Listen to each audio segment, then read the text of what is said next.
जय भीम साथियों।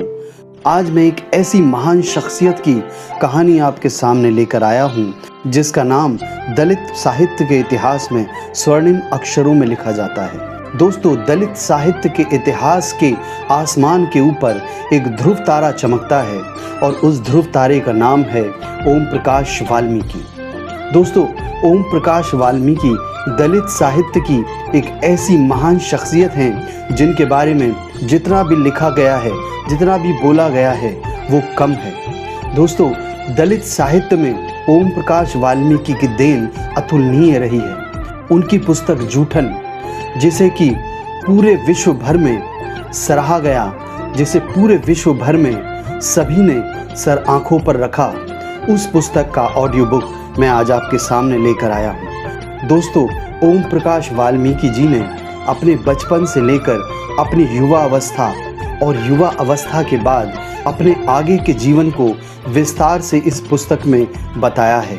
और दोस्तों, किस प्रकार उन्हें बचपन से लेकर पूरी उम्र जातीय भेदभाव और अमानवीय कृत्यों, अमानवीय शोषण का सामना करना पड़ा। इस पुस्तक में ओम प्रकाश वाल्मीकि जी ने उन सभी क्षणों, उन सभी पलों, उन सभी शोचनीय स्थितियों के बारे में तफसील से बताया है जिसका उन्हें सामना करना पड़ा। तो दोस्तों, मैं ज़्यादा समय न लेते हुए आगे की जूठन की कहानी आपके सामने प्रस्तुत करना चाहता हूँ। उससे पहले लेखक का इस पुस्तक को लेकर क्या विचार रहा है और इस पुस्तक को लिखने की उन्हें प्रेरणा कहाँ से मिली, इसके बारे में उन्होंने बताया है। तो दोस्तों, लेखक की कलम से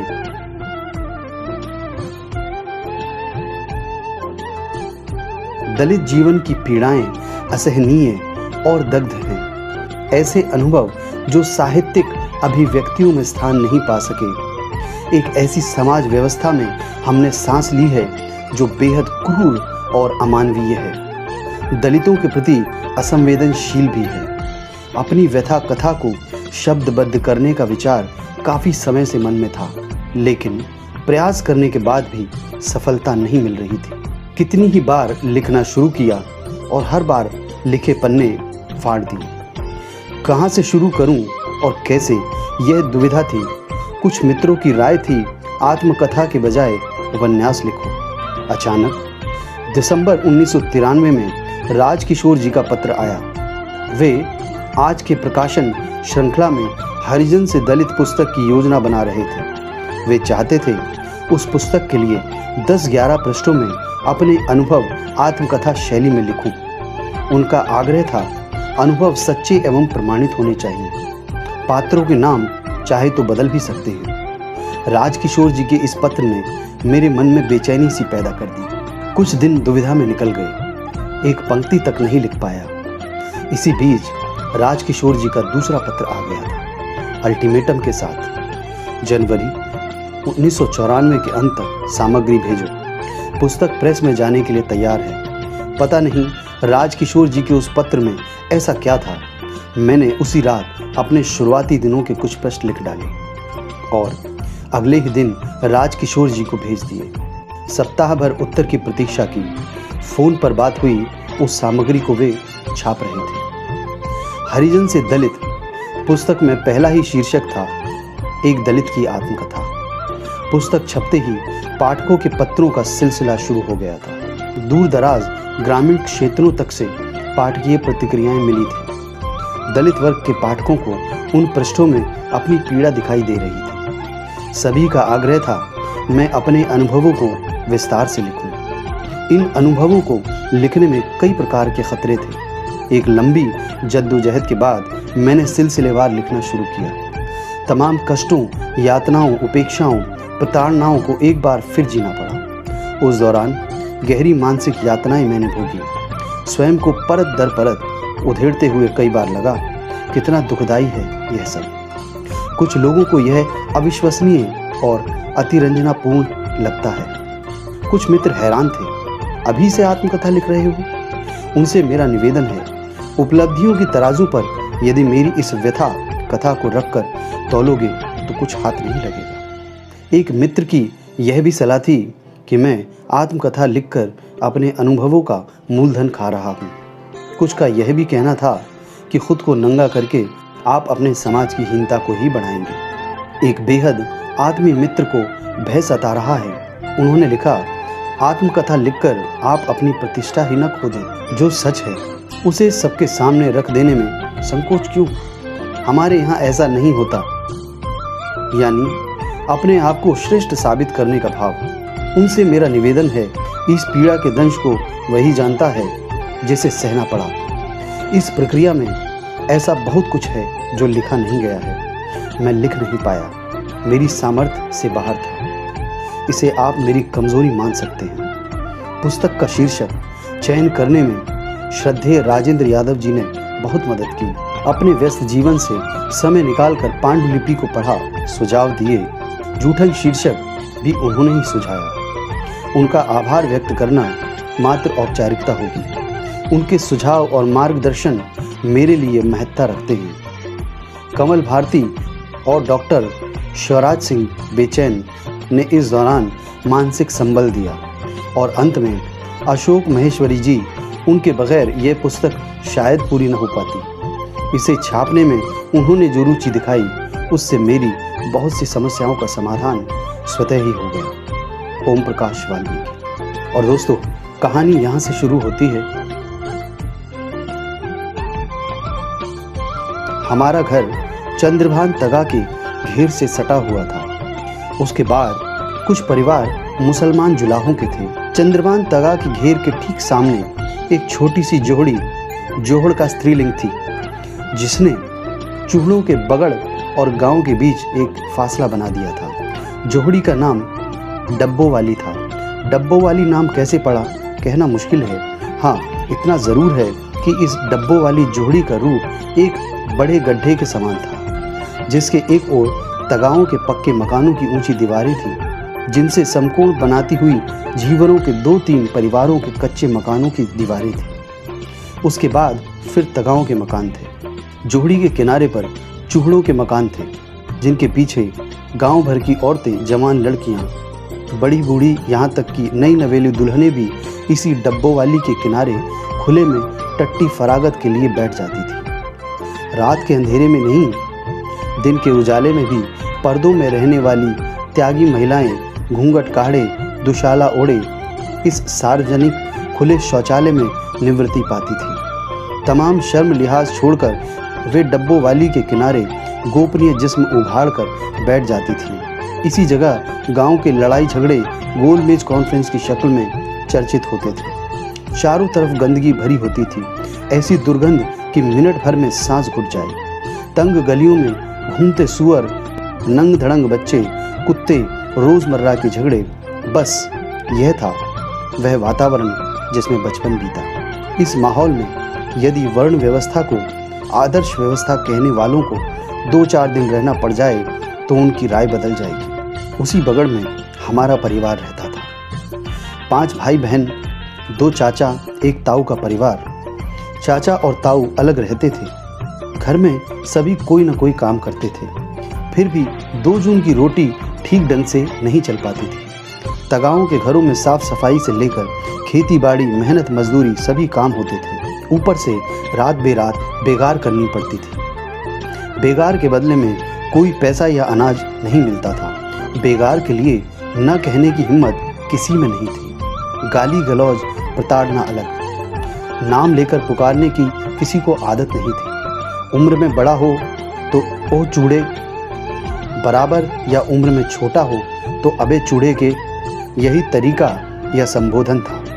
अस्पृश्यता का ऐसा माहौल कि कुत्ते, बिल्ली, गाय, भैंस को छूना बुरा नहीं था, लेकिन यदि चूड़े का स्पर्श हो जाए तो पाप लग जाता था। सामाजिक स्तर पर इंसानी दर्जा नहीं था। वे सिर्फ ज़रूरत की वस्तु थे। काम पूरा होते ही उपयोग खत्म, इस्तेमाल करो, दूर फेंको। हमारे मोहल्ले में एक ईसाई आते थे। नाम था सिख राम मसीही। चूड़ों के बच्चों को घेर कर बैठे रहते थे। पढ़ना लिखना सिखाते थे। सरकारी स्कूलों में तो कोई घुसने नहीं देता था। सिख राम मसीही के पास सिर्फ मुझे ही भेजा गया। भाई तो काम करते थे, बहन को स्कूल भेजने का सवाल ही नहीं था। मास्टर सिख राम मसीही के खुले बिना कमरों बिना टाट चटाई वाले स्कूल में अक्षर ज्ञान शुरू किया था। एक दिन शेख राम मसीही और मेरे पिता में कुछ खटपट हो गई थी। पिताजी मुझे लेकर बेसिक प्राइमरी विद्यालय गए थे जो कक्षा 5 तक था। वहाँ मास्टर हरफूल सिंह थे। उनके सामने मेरे पिता ने गिड़गिड़ा कर कहा, मास्टर जी, थारी मेहरबानी हो जाएगी जो म्हारे इस जाकत को भी 2 अक्षर सिखा देंगे। मास्टर हरफूल सिंह ने अगले दिन आने को कहा था। पिताजी अगले रोज फिर गए। कई दिन तक स्कूल के चक्कर काटते रहे। आखिर एक रोज स्कूल में दाखिला मिल गया। उन दिनों देश को आज़ादी मिले 8 साल हो गए थे। गांधी जी के अछूतोद्धार की प्रतिध्वनि सुनाई पड़ती थी। सरकारी स्कूलों के द्वार अछूतों के लिए खुलने शुरू हो गए थे, लेकिन जन सामान्य की मानसिकता में कोई विशेष बदलाव नहीं आया था। स्कूल में दूसरों से दूर बैठना पड़ता था, वह भी ज़मीन पर। अपने बैठने की जगह तक आते आते चटाई छोटी पड़ जाती थी। कभी कभी तो एकदम पीछे दरवाजे के पास बैठना पड़ता था, जहाँ से बोर्ड पर लिखे अक्षर धुंधले दिखाई देते थे। त्यागियों के बच्चे चूड़े का कहकर चिढ़ाते थे। कभी कभी बिना कारण पिटाई भी कर देते थे। एक अजीब सी यातनापूर्ण जिंदगी थी जिसने मुझे अंतर्मुखी, चिड़चिड़ा, तुनक मिजाज बना दिया था। स्कूल में प्यास लगे तो हैंडपंप के पास खड़े रहकर किसी के आने का इंतजार करना पड़ता था। हैंडपंप छूने पर बवेला हो जाता था। लड़के तो पीटते ही थे, मास्टर लोग भी हैंडपंप छूने पर सजा देते थे। तरह तरह के हथकंडे अपनाए जाते थे ताकि मैं स्कूल छोड़कर भाग जाऊं और मैं भी उन्हीं कामों में लग जाऊं जिनके लिए मेरा जन्म हुआ था। उनके अनुसार स्कूल आना मेरी अनधिकार चेष्टा थी। मेरी ही क्लास में राम सिंह और सुखन सिंह भी थे। राम सिंह जाति से चमार था और सुखन सिंह झींवर। राम सिंह के पिताजी और माँ खेतों में मजदूरी करते थे। सुखन सिंह के पिताजी इंटर कॉलेज में चपरासी थे। हम तीनों साथ साथ पढ़े बड़े हुए, बचपन के खट्टे मीठे अनुभव समेटे थे। तीनों पढ़ने में हमेशा आगे रहे, लेकिन जाति का छोटापन कदम कदम पर चलता रहा। बरला गांव में कुछ मुसलमान त्यागी भी थे। त्यागियों को भी तगा कहते थे। मुसलमान तगाओं का व्यवहार भी हिंदुओं जैसा ही था। कभी कोई अच्छा साफ सुथरा कपड़ा पहनकर यदि निकले तो फफ्तियाँ सुननी पड़ती थी। ऐसी फफ्तियाँ जो मुझे तीर की तरह भीतर तक उतर जाती थी। ऐसा हमेशा होता था। साफ सुथरे कपड़े पहनकर कक्षा में जाओ तो साथ के लड़के कहते थे, अबे चूड़े का नए कपड़े पहनकर आया है। मैले पुराने कपड़े पहनकर जाओ तो कहते थे, अबे चूड़े के दूर हट, बदबू आ रही है। अजीब हालात थे। दोनों ही स्थितियों में अपमानित होना पड़ता था। चौथी कक्षा में थे। हेडमास्टर बिशंबर सिंह की जगह कालीराम आ गए थे। उनके साथ एक और मास्टर आए थे। उनके आते ही हम तीनों के बुरे दिन आ गए थे। बात बेबात पिटाई हो जाती थी। राम सिंह तो कभी कभी बच भी जाता था, लेकिन सुखन सिंह और मेरी पिटाई तो आम बात थी। मैं वैसे भी काफ़ी कमज़ोर और दुबला पतला था उन दिनों। सुखन के पेट पर पसलियों के ठीक ऊपर एक फोड़ा हो गया था, जिससे हर वक्त पीप बहती रहती थी। कक्षा में वह अपनी कमीज ऊपर की तरफ इस तरह मोड़कर रखता था ताकि फोड़ा खुला रहे। एक तो कमीज पर पीप लगने का डर था, दूसरे मास्टर की पिटाई के समय फोड़े को बचाया जा सकता था। एक दिन मास्टर ने सुखन सिंह को पीटते समय उस फोड़े पर ही एक घूंसा जड़ दिया। सुखन की दर्दनाक चीख निकली। फोड़ा फूट गया था। उसे तड़पता देखकर मुझे भी रोना आ गया। मास्टर हम लोगों को रोता देखकर लगातार गालियां बक रहा था। ऐसी गालियां जिन्हें यदि शब्दबद्ध कर दूं तो हिंदी की अभिजात्यता पर धब्बा लग जाएगा, क्योंकि मेरी एक कहानी बैल की खाल में एक पात्र के मुंह से गाली दिलवा देने पर हिंदी के कई बड़े लेखकों ने नाक भौं सिकोड़ी थी। संयोग से गाली देने वाला पात्र ब्राह्मण था। ब्राह्मण यानी ब्रह्मा का ज्ञाता, और गाली अध्यापकों का आदर्श रूप जो मैंने देखा वह अभी तक मेरी स्मृति से मिटा नहीं है। जब भी कोई आदर्श गुरु की बात करता है तो मुझे वे तमाम शिक्षक याद आ जाते हैं जो माँ बहन की गालियाँ देते थे, सुंदर लड़कों के गाल सहलाते थे और उन्हें अपने घर बुलाकर उनसे वाहियातपन करते थे। एक रोज़ हेडमास्टर कलीराम ने अपने कमरे में बुलाकर पूछा, क्या नाम है बे तेरा? ओम प्रकाश। मैंने डरते डरते धीमे स्वर में अपना नाम बताया। हेडमास्टर को देखते ही बच्चे सहम जाते थे। पूरे स्कूल में उनकी दहशत थी। चूड़े का है? हेडमास्टर का दूसरा सवाल उछला। जी। ठीक है, वह जो सामने शीशम का पेड़ खड़ा है उस पर चढ़ जा और टहनियाँ तोड़ के झाड़ू बना ले। पत्तों वाली झाड़ू बनाना और पूरे स्कूल को ऐसा चमका दे जैसा शीशा। तेरा तो यो खानदानी काम है। जा फटाफट लग जा काम पर। हेडमास्टर के आदेश पर मैंने स्कूल के कमरे बरामदे साफ कर दिए। तभी वे खुद चलकर आए और बोले, इसके बाद मैदान भी साफ कर दे। लंबा चौड़ा मैदान मेरे वजूद से कई गुना बड़ा था। जैसे साफ करने से मेरी कमर दर्द होने लगी थी। धूल से चेहरा सिर अट गया था। मुंह के भीतर धूल घुस गई थी। मेरी कक्षा में बाकी बच्चे पढ़ रहे थे और मैं झाड़ू लगा रहा था। हेडमास्टर अपने कमरे में बैठे थे, लेकिन निगाह मुझ पर टिकी थी। पानी पीने तक की इजाज़त नहीं थी। पूरा दिन मैं झाड़ू लगाता रहा। तमाम अनुभवों के बीच कभी इतना काम नहीं किया था। वैसे भी घर में भाइयों का मैं लाडला था। दूसरे दिन स्कूल पहुंचा। जाते ही हेडमास्टर ने फिर झाड़ू के काम पर लगा दिया। पूरे दिन झाड़ू देता रहा। मन में एक तसल्ली थी कि कल से कक्षा में बैठ जाऊंगा। तीसरे दिन मैं कक्षा में जाकर चुपचाप बैठ गया। थोड़ी देर बाद उनकी दहाड़ सुनाई पड़ी। अबे वो चूड़े के मादर कहाँ घुस गया अपनी माँ। उनकी दहाड़ सुनकर मैं थर थर कांपने लगा। एक त्यागी लड़के ने चिल्लाकर कहा, मास्टर साहब वो बैठा है कोने में। हेडमास्टर ने लपक कर मेरी गर्दन दबोच ली थी। उनकी उंगलियों का दबाव मेरी गर्दन पर बढ़ता जा रहा था, जैसे कोई भेड़िया बकरी के बच्चे को दबोचकर उठा लेता है। कक्षा से बाहर खींचकर उसने मुझे बरामदे में लापटका। चीख कर बोले, जा लगा पूरे मैदान में झाड़ू, नहीं तो मैं मिर्ची डाल के स्कूल के बाहर काट निकालूंगा। भयभीत होकर मैंने 3 दिन पुरानी वही शीशम की झाड़ू उठा ली। मेरी तरह ही उसके पत्ते सूख कर झड़ने लगे थे। सिर्फ बची थी पतली पतली टहनियाँ। मेरी आंखों से आंसू बहने लगे थे। रोते रोते मैदान में झाड़ू लगाने लगा। स्कूल के कमरों की खिड़की दरवाजों से मास्टरों और लड़कों की आंखें छिपकर तमाशा देख रही थी। मेरा रोम रोम यातना की गहरी खाई में लगातार गिर रहा था। मेरे पिताजी अचानक स्कूल के पास से गुजरे। मुझे स्कूल के मैदान में झाड़ू लगाता देखकर ठिठक गए। बाहर से ही आवाज़ देकर बोले, मुंशी जी यो क्या कर रहा है। वे प्यार से मुझे मुंशी जी कहा करते थे। उन्हें देखकर मैं फफक पड़ा। वे स्कूल के मैदान में मेरे पास आ गए। मुझे रोता देखकर बोले, मुंशी जी रोते क्यों हो, ठीक से बोल क्या हुआ है। मेरी हिचकियां बंध गई। हिचक हिचक कर पूरी बात पिताजी को बता दी कि 3 दिन से रोज झाड़ू लगवा रहे हैं, कक्षा में बैठने भी नहीं देते। पिताजी ने मेरे हाथ से झाड़ू छीनकर दूर फेंक दी। उनकी आंखों में आग की गर्मी उतर आई थी। हमेशा दूसरों के सामने तीर कमान बने रहने वाले पिताजी की लंबी लंबी घनी मूछें गुस्से में फड़फड़ाने लगी थी। चीखने लगे, कौन सा मास्टर है वो द्रोणाचार्य की औलाद जो मेरे लड़के को झाड़ू लगवावे है। पिताजी की आवाज़ पूरे स्कूल में गूंज रही थी, जिसे सुनकर हेडमास्टर के साथ सभी मास्टर बाहर आ गए। कलीराम हेडमास्टर ने गाली देकर मेरे पिताजी को धमकाया, लेकिन पिताजी पर धमकी का कोई असर नहीं हुआ।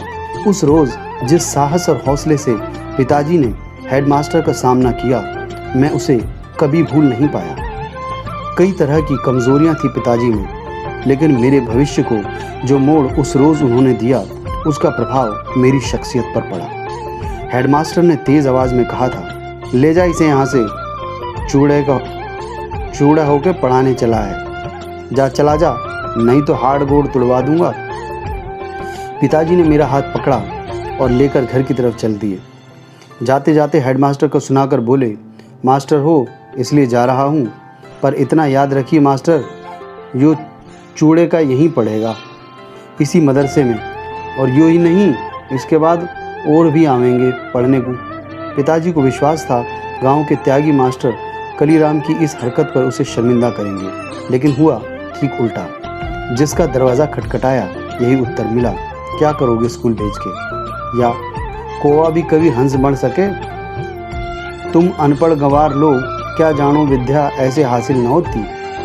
अरे चूड़े के जातक कुछ झाड़ू लगावे को कह दिया तो कौन सा जुल्म हो गया? या फिर झाड़ू ही तो लगवाई है, द्रोणाचार्य की तरियों गुरु दक्षिणा में अंगूठा तो नहीं मांगा, आदि आदि। पिताजी थक हार कर निराश लौट आए। बिना खाए पिए रात भर बैठे रहे। पता नहीं किस तरह गहन पीड़ा को भोग रहे थे मेरे पिताजी। सुबह होते ही उन्होंने मुझे साथ लिया और प्रधान सगवा सिंह त्यागी की बैठक में पहुंच गए। पिताजी को देखते ही प्रधान बोले, अबे छोटन क्या बात है, तड़के ही तड़के आ लिया? चौधरी साहब तुम तो कहो थे सरकार ने चूड़े चमारों के जाकतों के लिए मदरसों के दरवाजे खोल दिए हैं और यहाँ वो हेडमास्टर मेरे इस जाकत को पढ़ावे के बजाय क्लास से बाहर लाके दिन भर झाड़ू लगवावे है। जब यो दिन भर मदरसे में झाड़ू लगावेगा तो अब तुम ही बताओ पढ़ेगा कब? पिताजी प्रधान के सामने गिड़गिड़ा रहे थे। उनकी आंखों में आंसू थे। मैं पास खड़ा पिताजी को देख रहा था। प्रधान ने मुझे अपने पास बुलाकर पूछा, कौन सी क्लास में पढ़े हैं? जी चौथी में। हमारे महेंद्र की क्लास में ही हो? जी। प्रधान जी ने पिताजी से कहा, फिक्र ना कर, कल मदरसे में इसे भेज देना। अगले रोज डरते डरते मैं स्कूल पहुंचा। डरा डरा कक्षा में बैठा रहा।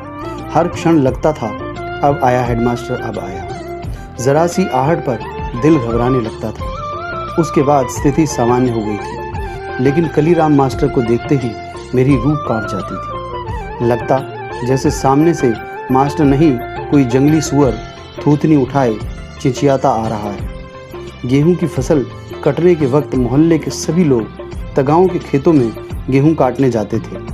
तपती दोपहरी में गेहूं काटना बहुत कष्टप्रद और कठिन होता है। सिर पर बरसती धूप, नीचे तपती जमीन, नंगे पांव में कटे पौधों की जड़ें शूल की तरह तलवों में चुभती थी। उनसे भी ज़्यादा चुभन होती थी सरसों और चने की जड़ों से। चना काटने में एक कठिनाई और थी। चने के पत्तों पर खटाई होती है जो काटते समय पूरे शरीर पर चिपक जाती है, नहाने पर भी कम नहीं होती। कटाई करने वाले अधिकतर चूड़े या चमार ही होते थे, जिनके तन पर कपड़े सिर्फ नाम के होते थे। पाँव में जूता होने का तो सवाल ही नहीं होता था। नंगे पाँव फसल कटने तक बुरी तरह घायल हो जाते थे। फसल कटाई को लेकर अक्सर खेतों में हुज्जत चलती रहती थी। मजदूरी देने में ज़्यादातर तंगा कंजूसी बरतते थे। काटने वालों की मजबूरी थी, जो भी मिलता थोड़ी बहुत ना नुकर के बाद लेकर घर लौट आते। घर आकर कुड़ते रहते या तगाओं को कोसते रहते, लेकिन भूख के सामने विरोध दम तोड़ देता था। हर साल फसल कटाई को लेकर मोहल्ले में बैठकें होती थी। 16 पुली पर एक पुली मेहनताना लेने की कस्में खाई जाती थी, लेकिन कटाई शुरू होते ही बैठकों के तमाम फैसले कस्में हवा हो जाते थे। 21 पुली पर एक पुली मजूरी मिलती थी। एक पुली में 1 किलो से भी कम गेहूं निकलता था। भारी से भारी पुली में 1 किलो गेहूं नहीं निकलता था, यानी दिन भर की मजदूरी 1 किलो गेहूं से भी कम। कटाई के बाद बैलगाड़ी या झोटा बुग्गी में लदाई उतराई अलग, उसका कोई पैसा या अनाज नहीं मिलता था। देर सवेर खलिहानों में बैल हाँकने की बेगार सभी को करनी पड़ती थी। उन दिनों गेहूं सफाई के थ्रेशर नहीं हुआ करते थे। बैलों को गोलाई में घुमा घुमा कर गेहूं के पौधों को भूसे की शक्ल में बदला जाता था। फिर भूसे से गेहूं छाछ से हवा में उड़ाकर अलग कर दिया जाता था।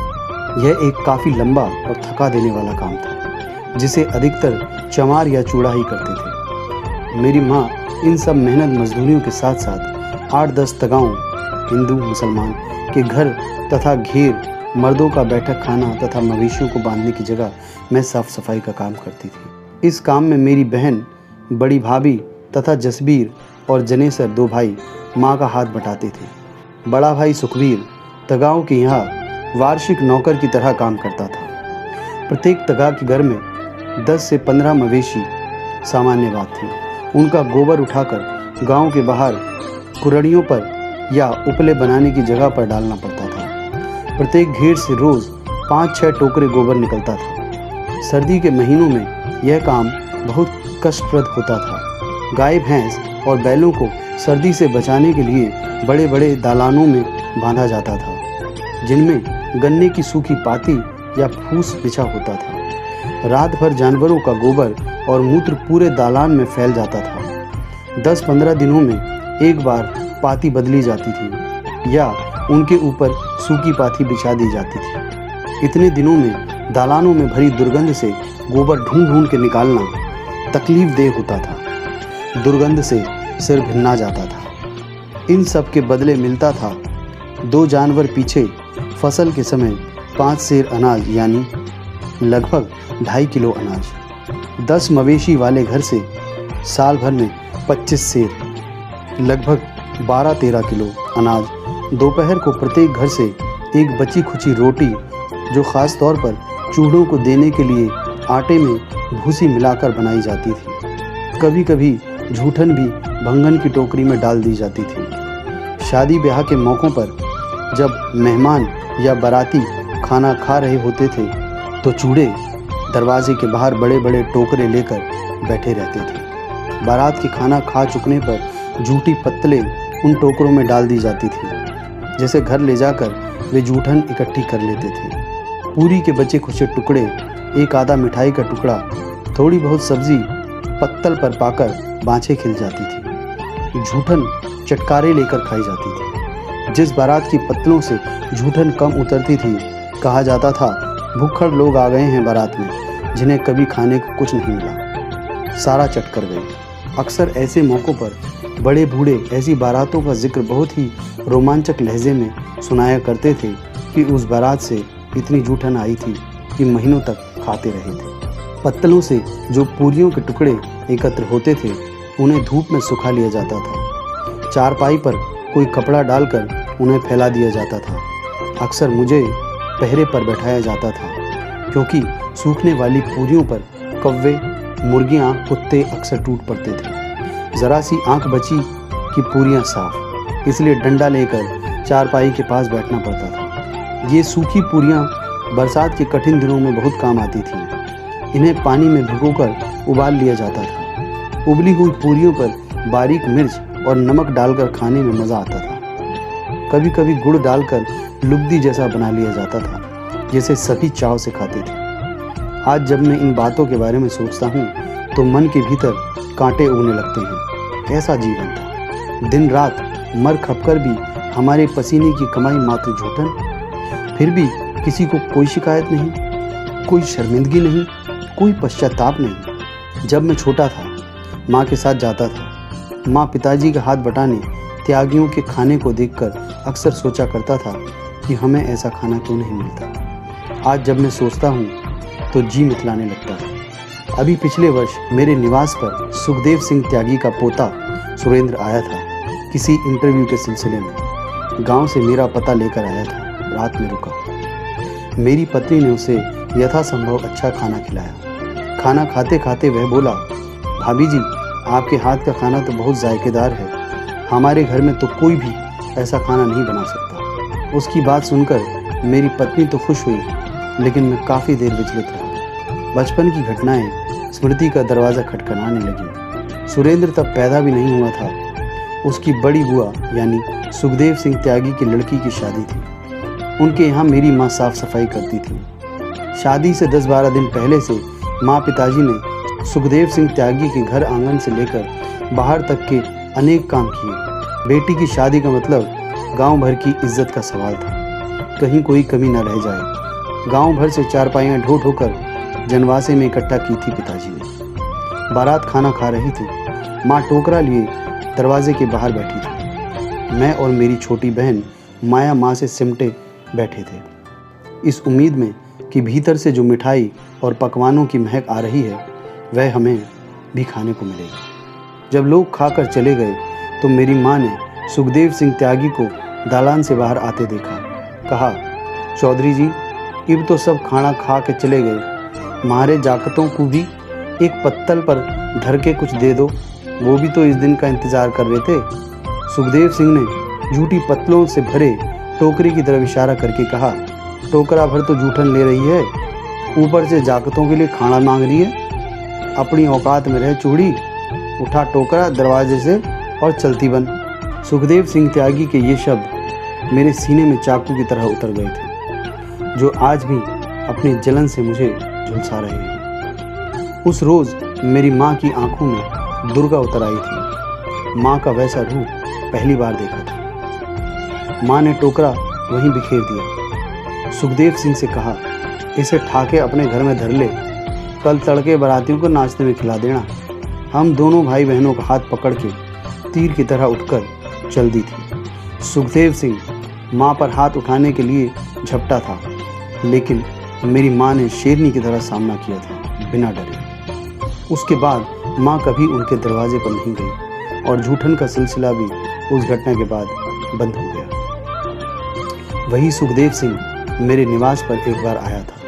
मेरी पत्नी ने गांव देहात के बुजुर्ग के नाते उनका आदर सत्कार किया था। उसने मेरे घर खाना भी खाया था, लेकिन जब वह चला गया तो मेरे भतीजे संजय खेरवाल, जो बीएससी का छात्र है, ने बताया कि चाचा जी, उन्होंने सिर्फ आपके घर खाना खाया, हमारे घर का तो पानी तक नहीं पिया। मेरे बड़े भाई सुखवीर सुचेत तगा के सालाना नौकर थे। मैं उन दिनों 5वीं कक्षा में था। उनकी उम्र लगभग होगी 25-26 वर्ष। गहरे सांवले रंग के, लंबे छरहरे कसरती बदन के थे। एक रोज़ एक जंगली सांड गांव में घुस आया। कई लोगों को उसने अपने नुकीले सींगों से घायल कर दिया था। तगाओं के घरों में घुसकर बैलों, भैंसों और गायों को घायल कर चुका था। लोग छतों पर चढ़कर तमाशा देख रहे थे। किसी तगा में इतना साहस नहीं हुआ था कि जंगली सांड को गांव से बाहर निकाल दे। सुखबीर उस समय सुचेत के खेत से लौट रहा था। हो हल्ला सुनकर उसने छत पर चढ़े तगाओं से पूछा तो सांड के बारे में सुना। सुखबीर ने उस सांड को गांव से बाहर सिर्फ एक लाठी के भरोसे खदेड़ा था। उसके हौसले और ताकत ने पूरे गांव में धाक बैठा दी थी। बहुत दिनों तक गांव भर में चर्चा होती रही थी। एक दिन काम से लौटे तो बदन बुखार से तप रहा था।